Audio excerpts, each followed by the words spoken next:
siku njema popote pale ulipo. Furaha iliyoje kusikia watu zaidi wanaendelea kupona kutokana na virusi vya corona. Lakini cha msingi zaidi, mpenzi mtazamaji, ni wewe kuendelea kufuata sheria na maagizo. Unahakikisha kwamba una barakoa, unanawa mikono kwa kiuzi ama vile vile sabuni na maji, na kuweka ile nafasi ambayo inahitajika ya umbali wa mita 1.5. Lakini kwa sasa, mpenzi mtazamaji, ni ruhusu tupokee vidokezo.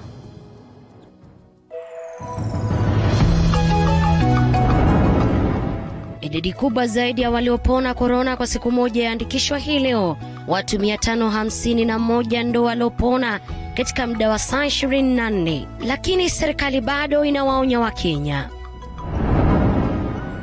Rais Uhuru Kenyatta kwa mara nyingine ataka mataifa ya Ulaya kuyafutilia mbali madeni ya Afrika kutokana na janga la corona. Na naibu Rais William Ruto kwa mara nyingine wafariji kwa vifungu vya Biblia wabunge waliofurushwa kutoka kamati mbalimbali za bunge. Namna kwa moyo mkunjufu na kukaribisha katika taarifa za Upeo wa TV47. Mimi nafahamika kama Elizabeth Mutuku, fasiri wangu wa lugha ya ishara akiwa ni Anwairimo. Kumbuka kwamba unaweza kuwasiliana nasi kwa 22047 na katika mitandao ya kijamii @TV47 Kenya katika ukurasa wetu wa Facebook, sawa na @TV47KE katika ukurasa wetu wa Twitter, na ukurasa wangu rasmi ni L_Liza. Pamoja kwa moja, idadi ya visa vinavyoripotiwa kwa siku moja katika kaunti ya Kiambu inaendelea kuongezeka kila kukicha. Kaunti hii sasa ina rekodi idadi kubwa zaidi kwa siku moja baada ya kaunti ya Nairobi, na hasa baada ya kufunguliwa kwa mipaka ya kaunti. Je, kunani Kiambu? Tangu Julai 4 wiki mbili zilizopita, kaunti ya Kiambu imeripoti ongezeko la visa vingi vya maambukizi ya corona nyuma ya kaunti ya Nairobi. Awali kaunti ya Mombasa ilikuwa ikirekodi visa vingi nyuma ya kaunti ya Nairobi. Isipokuwa eneo bunge la Gatundu Kaskazini, maeneo bunge yote katika kaunti hii yamerekodi visa vya maambukizi ya corona. The last 7 days have been very, very stressful to us. And I sincerely want to thank our frontline health workers, led by our CC, Dr. Murega. It has been an extremely stressful week. We started off with a single digit, and we've not only gone to double digit, but double digit that are increasing at an increasing rate. Grafu ya maambukizi katika kaunti hii imekuwa ikipanda kila siku tangu tarehe 4 mwezi huu ikilinganishwa na kaunti ya Mombasa. Siku hiyo visa 27 viliripotiwa kaunti ya Kiambu ikilinganishwa na visa 23 katika kaunti ya Mombasa. Siku iliyofuata visa katika kaunti ya Kiambu vilikuwa 20 na kisha visa 19, 14, 32, 22, 25, 28, 49, 20, 62 na 20 mtawalia, huku leo visa 38 vikiripotiwa. Upande huo mwingine, visa katika kaunti ya Mombasa vimekuwa vikipungua, haswa wakati marufuku ya usafiri iliondolewa tarehe 6 mwezi huu. Siku hii visa 9 viliripotiwa, kisha kufuatwa na visa 13, visa 5, visa 14, visa 2, visa 6, visa 2, visa 28 na hapo jana kisa kimoja mtawalia. Hii leo kaunti hiyo ikiripoti visa 15 ikilinganishwa na Kiambu kuliko ripotiwa visa 38. Swali likiwa ni nini kimechangia kupungua kwa visa katika kaunti ya Mombasa huku vikiongezeka katika kaunti ya Kiambu ambayo imekaribia Nairobi, na hapo awali visa vidogo vimekuwa vikiripotiwa huku. Tangu marufuku ya usafiri kuondolewa, kaunti ya Kiambu imeripoti visa 392 ikilinganishwa na visa 261 vilivyoripotiwa Mombasa. Kufikia leo, Mombasa imeshikilia nafasi ya pili ikiwa na visa 1783, huku kaunti ya Kiambu ikiwa imeshikilia nafasi ya 3 kwa visa 640. Nairobi continues to lead with 6,491 cases, followed by Mombasa with 1,783 and Kiambu at 640 people. Wakati huo huo, maafisa watatu wa polisi kutoka vituo vya polisi vya Ruiru na Karuri katika kaunti hii wamepatikana na virusi vya korona, huku wafungwa 6 kutoka gereza la Ruiru na 2 kutoka gerezani Thika wakipatikana na virusi hivi. Kwa sasa wametengwa, huku matokeo ya wafungwa 68 walioko gerezani Thika wanangoja matokeo ya sampuli zao. Mwangi Maina, TV47, Nairobi. Shukrani za dhati Mwangi Maina kutuandalia taarifa hiyo. Kwingineko ni kwa serikali ya kaunti ya Kajiado inahitajika kulipa takriban shilingi milioni 800 kwa klabu ya Kilimanjaro baada ya mzozo wa zaidi ya miaka 15, kwa mujibu wa ripoti ya mhasibu mkuu wa serikali manispaa ya Kajiado. Wakati huo ilisikizana na klabu hiyo kuipa eneo la kujenga kwa hoteli nyingine na hawangejenga hoteli nyingine karibu na klabu hiyo. Akifika mbele ya kamati ya bunge la Seneti kuhusu wasibu wa fedha za umma, Gavana Joseph Olelenku ameitaka bunge la Seneti kuingilia kati, ijapo hilo likakataliwa, huku maseneta wakimtaka kushirikiana na mkuu wa sheria kutafuta suluhu. And you have reported that it's now 800 million. Actually, from where I'm sitting, I'm alarmed. What are you doing? This is a monster. Kajiado County, under your watch, under your leadership, will be swallowed by this monster. So, can you demonstrate to us how you will slay this monster? Because this is the biggest monster that has been clothed under the legitimacy of litigation in court. And once it is affirmed, I can assure you, everybody in Kajiado is unlikely to get service. Because if it is ballooning or it is going snowballing at this pace, within a very foreseeable future, it will be your entire appropriation. I don't know, when governor says the matter is still in court, and he says we have already made a provision of 100 million to honor the award. Is it the money meant for the legal fees for the lawyers because the matter is pending in High Court, or you want to pay the award? It's a court award, and this is left to escalate from 300 million to 670 million. What can you explain, Governor? Because this is a huge sum of money that will go to put up water projects in Kajiado, literally the whole county. Now the county government of Kajiado and Kilimanjaro Safari Club is a difficult issue because of the court rulings that has taken place. And hence, in this financial year, the county government made a provision in this budget of 100 million as part of starting to honor the court orders. So, yes, that contingent liability was not disclosed earlier, but it is now properly captured in the county government accounts. I know you had indicated through nodding your head that no goes on, but really, one company should not be allowed to swallow a county government. Senate is not a prosecutorial body. It's a body for legislation and defending the interests of the county government and the oversight role. Namna tukiondoka hayo ya Kajiado ni kuwa idadi kubwa ya wazazi nchini hukumbwa na matatizo ya kiakili baada ya kujifungua, lakini bila wao kujua wanaugua. Hii ni hali ambayo husababisha baadhi yao kuchukia watoto wao waliojifungua, hawata kukosa kuwa na uhusiano wote na mtoto huyo. Lakini je, matatizo hayo hutokana na nini? Immaculate Ajwang amezungumza na madaktari na baadhi ya waathiriwa na kutuandalia taarifa kamili kuhusiana na hilo. Then wife just goes bonkers. The woman is, I must also give it to him. He stayed, he was here 5 straight weeks. uchungu wa mwana aujuae mzazi, lakini wakati mwingine uchungu wa mzazi unatokana na mwana. Ujio wa mtoto katika maisha ya mzazi huja na furaha na bashasha, ila si kwa wazazi wote. Baadhi ya wazazi hukumbwa na fikra na mawazo baada ya kupata mtoto.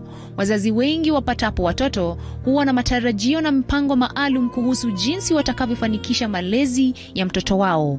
Ila mawazo hayo yanaweza kuchangia katika kudorora kwa afya ya kiakili ya mzazi baada ya kujifungua na kusababisha maradhi ya kiakili yanayofahamika kwa lugha ya Kiingereza kama postpartum depression.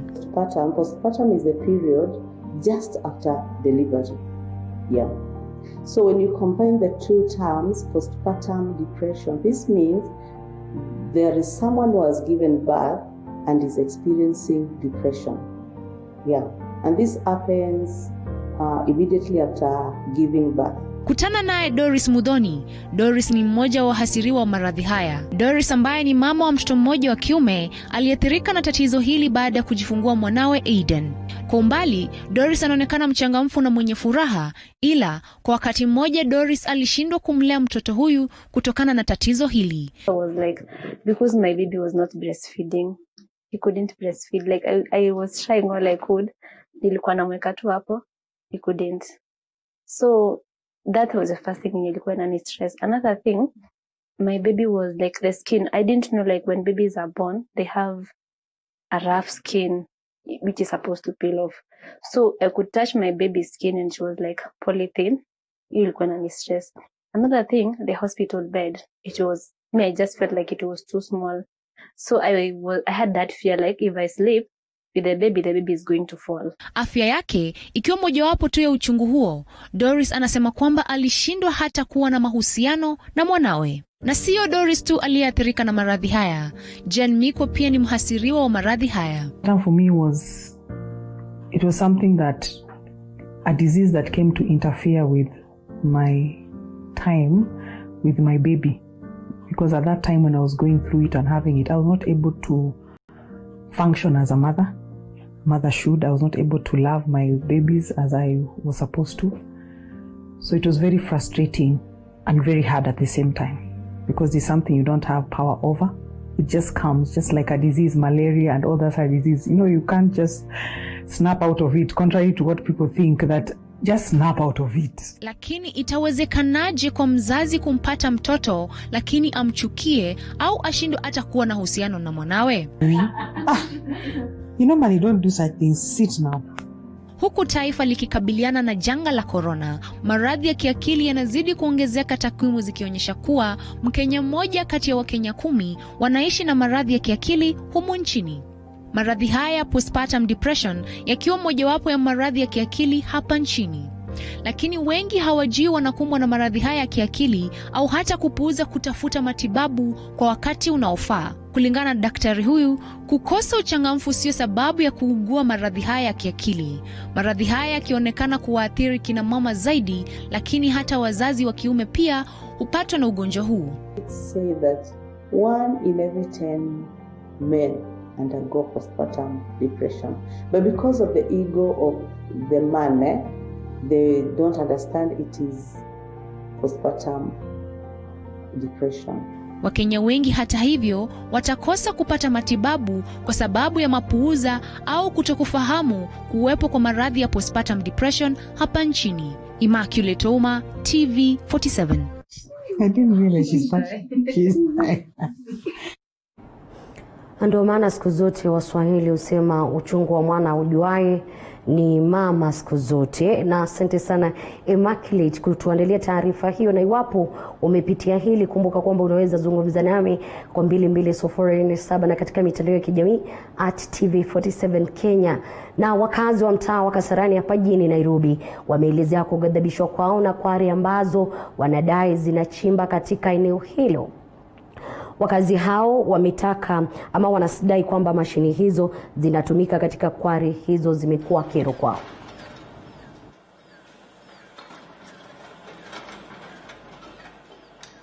They are claiming they have letters which we have not seen. Personally, I have not seen any documentation from them. They are claiming they have letters, but sijawahi ona moja. I know for such an excavation, You are supposed to come with a letter that the neighborhood signs in terms of that whatever they are doing is in good faith. Then they assess the buildings. In case of any structural defects later on after they do it, then they are supposed to be liable. Now for us in this area, hatujaona kitu kama hiyo. Is that the excavations have gone so deep. Actually, it's gone like more than 10 meters under. This is a residential area. In one of the places, we have actually had water, underground water coming out. There are homes here, even above where now he's excavating, kuna mboma iko pale juu, upande wa chini kuna mboma. So I know what happens is that most of the times hizo nyumba huwa zinatingizwa. So I feel it is not actually the right thing.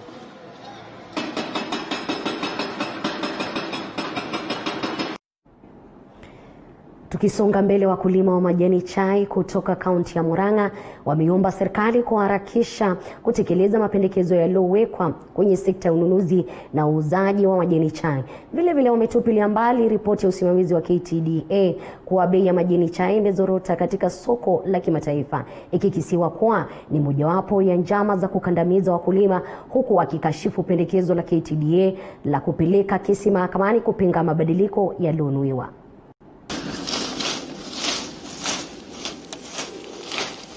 These regulations, if implemented the way they are, they will have solved 90% of all the issues we have been in the courts for. Hakuna ile wakati ama siku tutakubalia KTDA iturudishe nyuma ili hali Kenya inaenda mbele. Wakulima wa majani chai wanakuja wanaelezewa majani chai haikuwa na bei. Vile tunajua ni ya kwamba majani chai ni chakula. Na kama chakula kukiwa na kisanga ama shinda, bei ya chakula huwa inaongezeka. Je, inakuanje ya majani chai huwa inashuka? Na bila shaka ni baadhi ya rafa zako ambazo umetuma. Francis Mugo anasema wabunge, mawaziri, maseneta wapunguzwe ama wapunguziwe mishahara yao. Nono, hili litaweza kulipa madeni yote.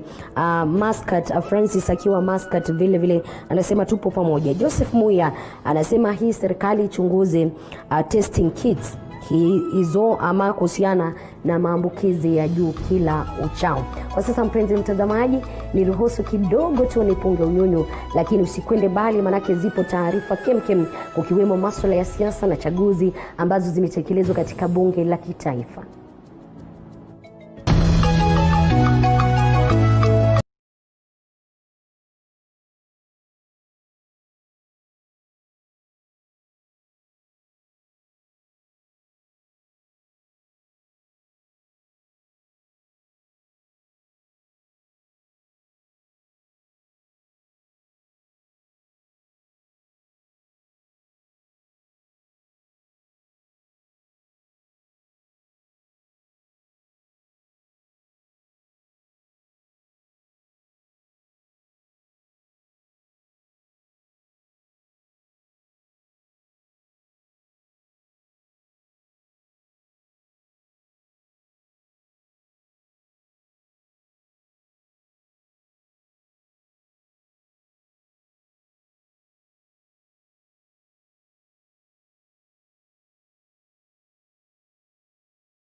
Tena mpenzi mtazamaji, wapo unajiunga na Sini TV47 ukiwa ni Upeo wa TV47. Mimi nafahamika kama Elizabeth Mutuku, mfasiri wangu wa lugha ya ishara ni Anwairumu. Unawasiliana nasi kwa 22047 na katika mitandao ya kijamii @TV47 Kenya pale Facebook na TV47 KE, katika ukurasa wetu wa Twitter sawa na ukurasa wangu rasmi L_Liza.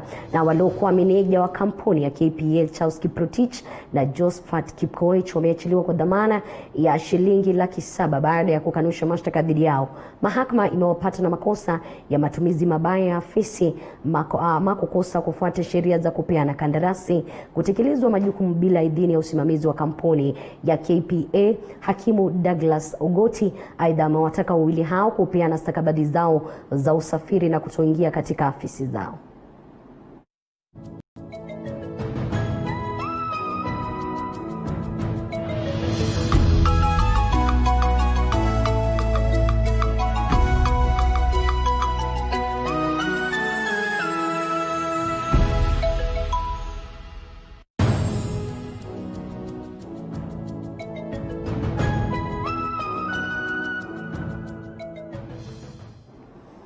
Na tukiachana na hayo na kuingia katika masuala ya maombi na makanisa, ni kwa kanisa la SDA yani Seventh Day Adventist la Parklands hapa jijini Nairobi halitafungua Jumamosi hii hata baada ya Rais Uhuru Kenyatta kuondoa marufuku ya kufunga maeneo ya ibada. Viongozi wa kanisa hili wanasema kuwa wataendelea na ibada za mitandao. Kwingineko, viongozi wa kidini wangali wanalalamikia masharti yaliyowekwa na serikali kabla ya maeneo ya ibada kufunguliwa.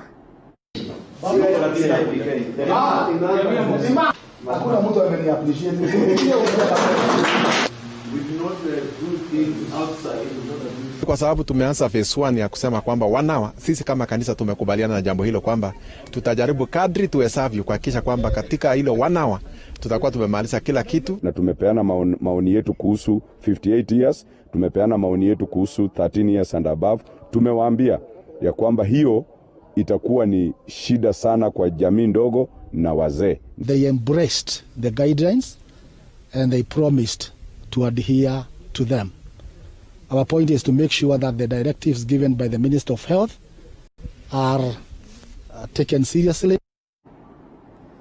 Na wazee wa kaya kutoka eneo la Magarini wamejitokeza kupinga vikali marufuku vikali kupigwa marufuku kwa waganga wanaoendesha shughuli katika eneo hilo. Kulingana na wazee hao, marufuku hiyo inawakataza matabibu wakidumu kuwatibu wagonjwa kutoka eneo hilo. Wazee hao sasa wanataka serikali kuifanya katiba marekebisho ili kuwatambua waganga na matabibu wa kitamaduni humu nchini.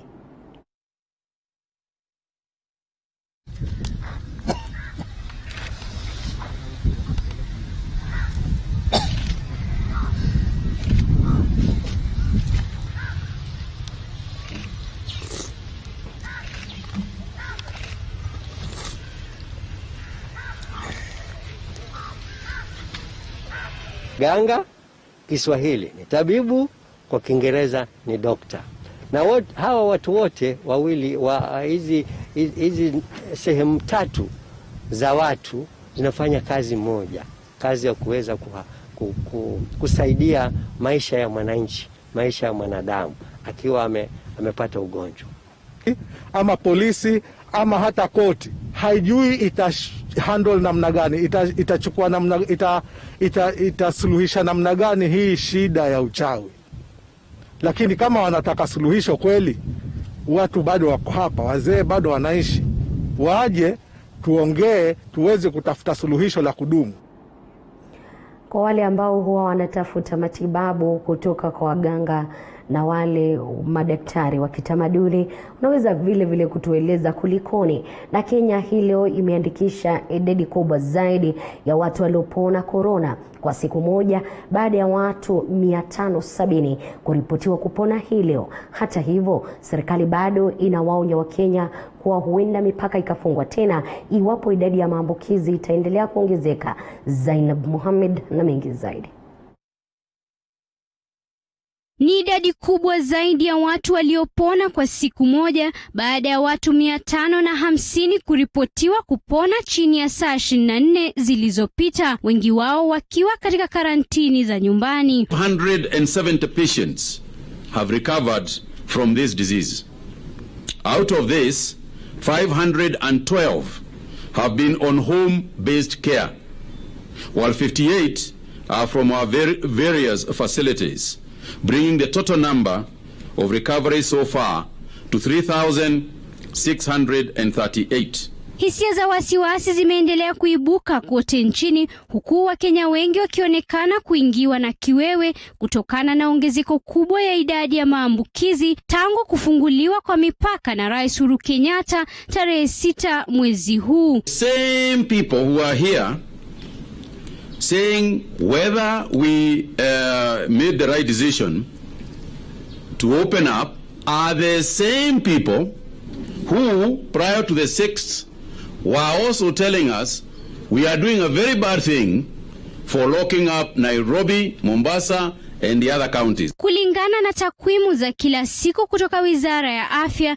idadi ya maambukizi kote nchini tangu kufunguliwa kwa mipaka imefikia zaidi ya visa 3,900, huku kaunti za Nairobi, Kiambu na Machakos zikiongoza kwa maambukizi hayo. Hata hivyo, Waziri wa Afya Mutahi Kagwe amesema kuwa ongezeko linaloendelea kushuhudiwa ni sawia na matarajio yaliyowekwa na Wizara ya Afya. So the issue is that are we noticing anything more than we expected? And the truth is that we are not. This is exactly the modeling that was done. These are the figures that we expected. Aidha, Mutahi amesema kuwa Wakenya walikuwa mstari wa mbele katika kumhimiza rais afungue mipaka pindi tu siku 30 za kanuni zilipoisha. Watu walisema wanataka kufunguliwa. Si hata nilisikia waliimba ile wimbo ya Mandela. Freedom is coming. Ikaja on the 6th. Si ikuja 6th. Freedom ilikuja on the 6th. But freedom comes with responsibility. Na iwapo nchi itafungwa tena kutokana na ongezeko ya maambukizi ya virusi vya corona, for me and the ministry, we continue to beg you. We continue to insist that you stay alive. That's our job, is to ask you, please, stay alive. Don't die.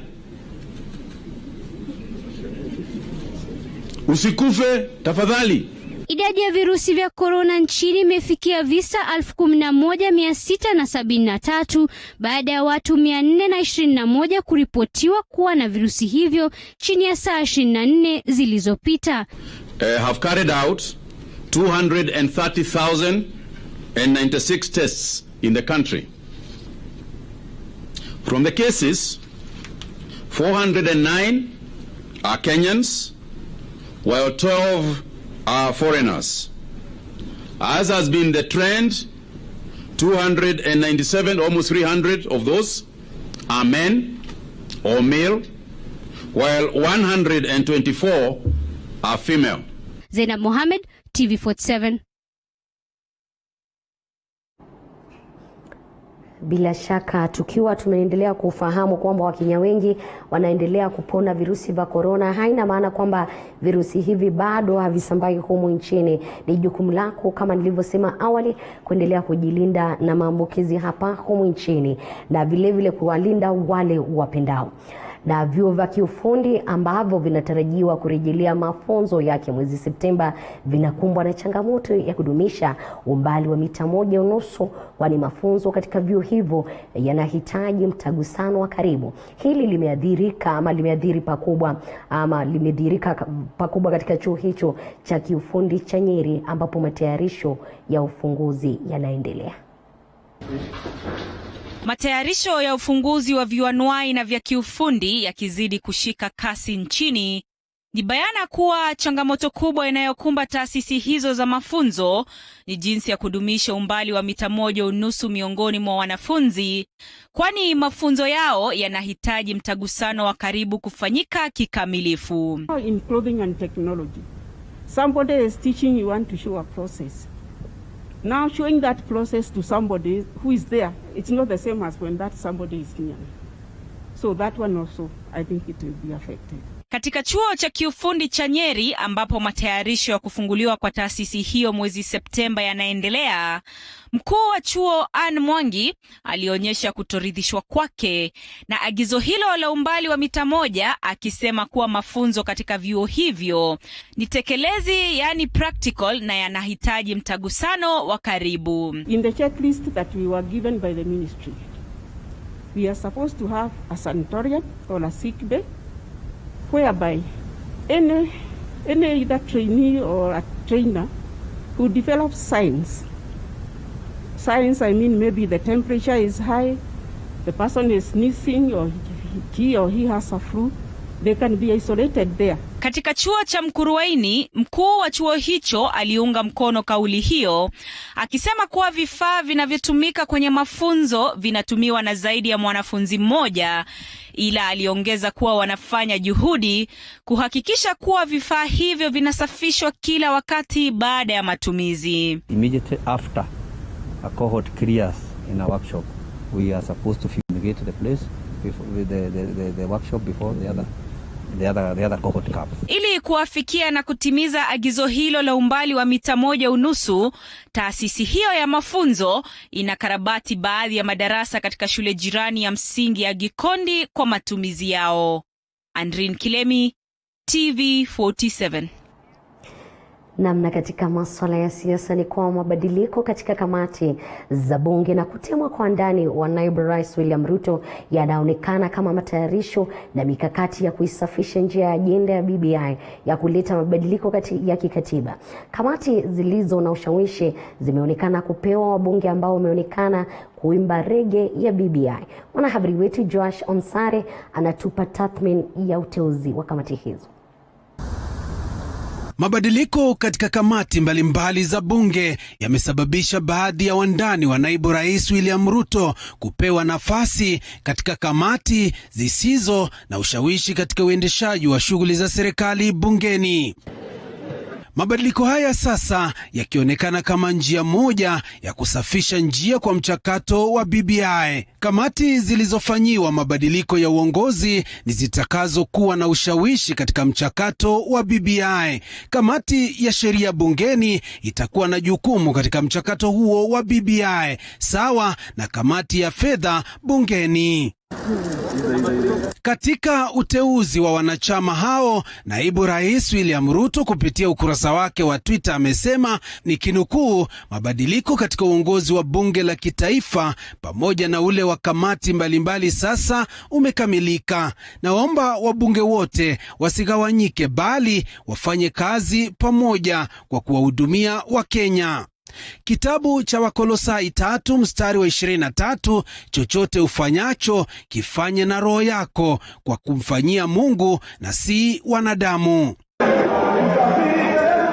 Kwa kile kinachoonekana mikakati ya kufanikisha ajenda ya BBI ambayo ilianzishwa na salamu za heri kati ya kinara wa ODM Raila Odinga na Rais Uhuru Kenyatta, kamati ya sheria na haki bungeni imesheheni wabunge wa upande wa ODM, Otiende Amolo akiteuliwa kuwa naibu mwenyekiti katika kamati hiyo. Amolo amesema kuwa ameshukuru kwa kuteuliwa naibu mwenyekiti katika kamati hiyo bila kupingwa, pamoja na mbunge wa Kangema Muthure Kigano kama mwenyekiti. Katika ukurasa wake wa Twitter anaendelea kusema, nikinukuu, kibarua kilicho mbele ni kizito, wakati ndio muhimu, lakini naamini kamati hii itafanya kazi nzuri. Asante wenzangu. Mwisho wa nukuu. Wengine ambao ni wanachama katika kamati ya sheria na haki wanapigia upatu BBI ni pamoja na mbunge wa Suna Mashariki Junet Mohamed, Peter Kaluma na Anthony Oluoch, wote wa ODM. There is nothing unique about the idea that the leadership of JLAC is shared.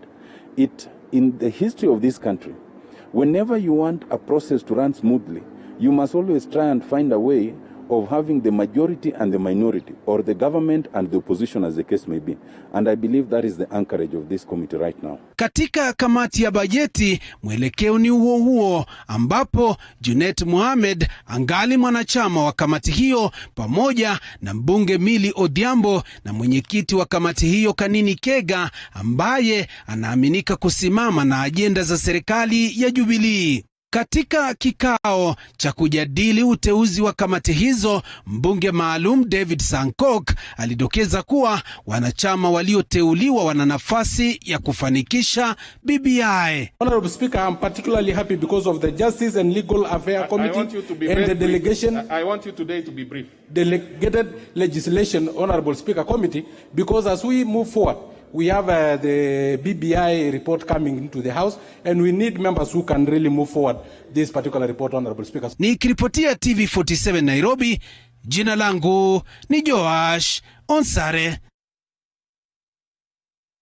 Bila shaka Waswahili husema mwamba ngoma kila siku vuta kwake, na bila shaka hayo ni mambo ambayo yanaendelea kutendeka katika masuala ya kamati mbalimbali za bunge. Ripoti ya BBI ikitarajiwa hivi karibuni kama alivyotueleza Joash Onsare, na mahabara ambazo zitapatikana na hatia ya kutoa vipimo vinavyotatanisha zitachukuliwa hatua. Waziri wa Afya Mutahi Kagwe anasema uchunguzi utafanywa kwa mahabara zote hapa nchini. Hii ni baada ya baadhi ya visa vitatu ama vya watu vilipopatikana na virusi vya corona kupimwa tena na kupatikana bila virusi hivyo. The private labs that have been asked, it is true that there is one lab, specifically Lancet, which is the one that carried out these tests that you are talking about, that eventually turned out negative, from positive to negative. I think it is also the same lab that had also tested another group of people in Nairobi, which also had the same circumstance, the same thing was noticed. So it is not the first time. So what I would like to urge is that if you are hearing from people, I mean the ministry will take its measures. We have asked our board to review that particular laboratory and see what they come up with. But what I would like to urge is this: if you've been hearing that a lab has got all these unclear results, don't go there. Bila shaka umefikia wakati wangu kupunga unyunyu tena, lakini Francis Mugo anasema Ruto amepigwa vita baridi kweli. Gideon Moyaro anasema tupo pamoja. Kwa sasa usicheze mbali, maana bado taarifa za michezo zipo hapa tena kwa undani zaidi.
Nimeona baadhi yenu ambao wanasema kupata mtoto huwa si rahisi, na baada ya kupata mtoto huwa wengi wanahitaji support swa zaidi wale ambao ni single mothers ama wale ambao wanalea watoto peke yao. Hayo ni baadhi ya masuala ambayo wewe umetuma kutokana na taarifa yake Immaculate. Nimemuona Francis Mugo ambaye anasema wabunge, maseneta, wale ma MC ama wakilishi wadi wanastahili kupunguziwa mgao wao, na kuna wale ambao wanahisi vile ambavyo ni vifaa vya kupimia corona zaidi kwamba vinahitaji kuchunguzwa zaidi. Sijui wewe una nini kuhusiana na hilo, lakini utakuwa ukizungumza katika taarifa zetu na vile kutuma maoni katika 22047 na vile katika mitandao yetu ya kijamii kuhusiana na taarifa za michezo. Kuna wao ambao wanahisi taarifa yake ambaye ni mwanahabari wetu Juma kwamba vilabu ambavyo ni vya mchezo nchini vinastahili kupewa fedha zaidi ili kwao kutoka katika masuala ya kuingia katika masuala ya dawa za kulevya. Kuna wao wengine ambao wanahisi kwamba taarifa zetu ni kuntu zaidi kuhusiana na michezo ambayo mambo ambayo yanaendelea kutindika humu nchini. Na bila shaka mbali na hilo kutakuwepo na mazungumzo zaidi ambayo yatakuwepo hapa mwendo saa 3 naye mwanahabari wetu ambaye ni Abubakar Abdullahi, na vile ninaarifiwa kuwa ambaye ni waziri wa michezo Amina atakuwa akizungumza moja kwa moja kuhusiana na uteuzi wetu katika WTO. So that's what I would really want to see, feel, participate in. It's a wonderful experience to have. Thank you very much. Let's take some WebEx questions now. And Minister, you can hear the questions with your earpiece there. Let's go first to Ling Xin from Xinhua News Agency of China. Xin, you have the floor, please. Thank you, Keith. Good afternoon. Madam Minister, Xin from Xinhua News Agency. My question is, we know that WTO is a member-driven organization, but this nature of organization may become the excuse of inaction of the Director General.